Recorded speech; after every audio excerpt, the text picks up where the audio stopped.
ओम ब्रह्म सत्यम सर्वधार। आज एक प्रसंग मेरे अपने सास और बहू की ज़बरदस्त नोक झोंक वैसे तो हर परिवार में चल रही है लगभग, लेकिन देखिए ये किस प्रकार की नोक झोंक, इसको सुने बहुत ही आनंदित ये प्रसंग, इसको श्रवण करें तो निश्चित ही आपको अच्छा लगेगा। लेकिन कोशिश ये करनी है ऐसी नोक झोंक ना हो। ये ऐसी नोक झोंक जो परिवार एक गुरु के पारायण होता है तो ऐसी नोक झोंक देखने को नहीं मिलती।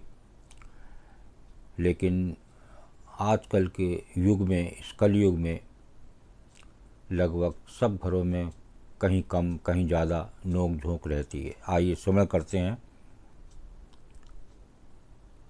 कहाँ जा रही हो बहू? स्कूटी की चाबी उठाती हुई पृथा से सास ने पूछा।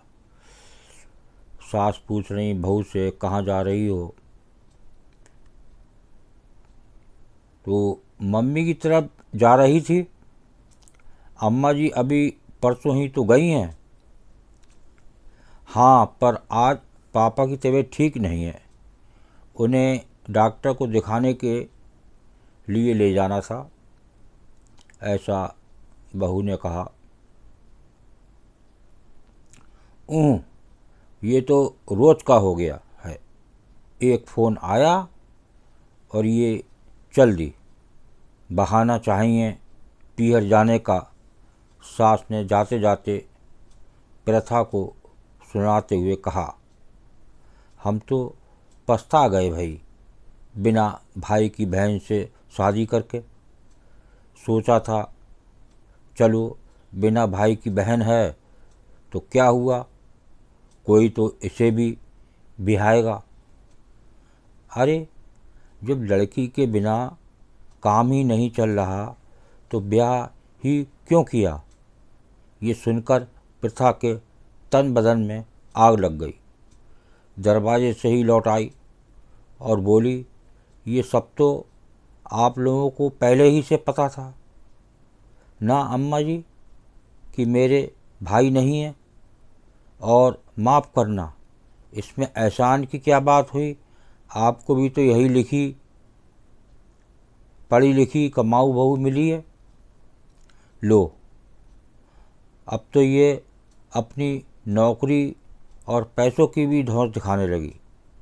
अजी सुनते हैं देवू कि पिताजी।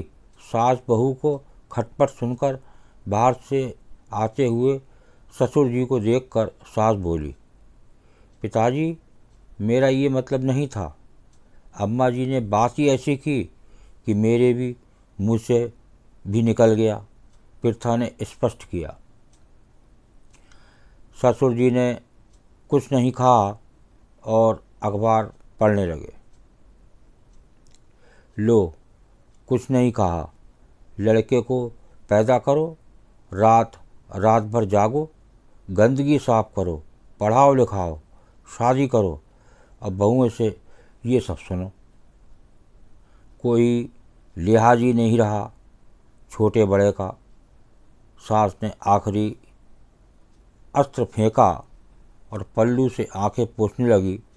बात बढ़ती देख देवाशीष बाहर आ गया। ये सब क्या हो रहा है अम्मा? अपनी चहेती से ही पूछ ले। तुम अंदर चलो। लगभग खींचते हुए वो प्रथा को कमरे में ले गया। ये सब क्या है प्रथा? अब ये रोज़ की बात हो गई है। मैंने क्या किया है देव? बात अम्मा जी ने ही शुरू की है। क्या उन्हें नहीं पता था कि मेरे कोई भाई नहीं है, इसलिए मुझे तो अपने मम्मी पापा को संभालना ही पड़ेगा। प्रथा ने रुआसी होकर कहा। वो सब ठीक है, पर वो मेरी माँ हैं, बड़ी मुश्किल से पाला है उन्होंने मुझे। माता पिता का कर्ज उनकी पैसा से ही उतारा जा सकता है। सेवा ना सही, तुम उनसे ज़रा अदब से बात किया करो। अच्छा, बाहर हुई सारी बात चीत में सुनो, तुम्हें मेरी वे अदबी कहाँ नज़र आई? तुम्हें ये नौकरी वाली बात नहीं कहनी चाहिए थी। हो सकता है मेरी बात करने का तरीका गलत हो, पर बात सही है। देव और माफ़ करना, ये सब त्याग उन्होंने तुम्हारे लिए किया है, मेरे लिए नहीं। अगर तुम्हें मेरा सम्मान और समर्पण चाहिए तो मुझे भी थोड़ी इज्जत देनी होगी। स्कूटी की चाबी और पर्स उठाते हुए प्रथा बोली। अब कहाँ जा रही हो? कमरे से बाहर जाती हुई प्रथा से देवाशीष ने पूछा। जिन्होंने मेरी गंदगी धोई है और मेरे लिए रात भर जागे हैं, मुझे नौकरी लायक बनाया है, उनका कर्ज उतारने, प्रथा ने गर्व से ऊंची आवाज़ में कहा और स्कूटी स्टार्ट कर चल दी। देखिए, ये है घर घर की कहानी। सास बहू की नोक झोंक आजकल ज़्यादातर परिवारों में देखने को मिलेगी, लेकिन जिस प्रकार का समर्पण उसकी माँ और पिताजी के लिए था, उस प्रकार का समर्पण एक गुरु से हो और एक ईश्वर की याद मन में बराबर बनी रहे, तो हम इस नोक झोंक से बच सकते हैं। क्योंकि मन जिस प्रकार उसकी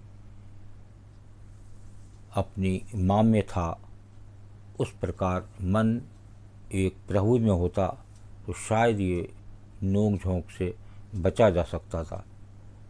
और ये गुरु परायण जीवन न होना, एक सत्संग से ना जुड़ना, ये इस प्रकार की नोक झोंक आजकल परिवार में नित्य देखने को मिल रही हैं। इससे बचने का भी उपाय है एक गुरु की शरण, एक गुरु का समर्पण, एक सत्संग, एक अच्छी संगत जरूर ही अपने जीवन को बदल सकती है।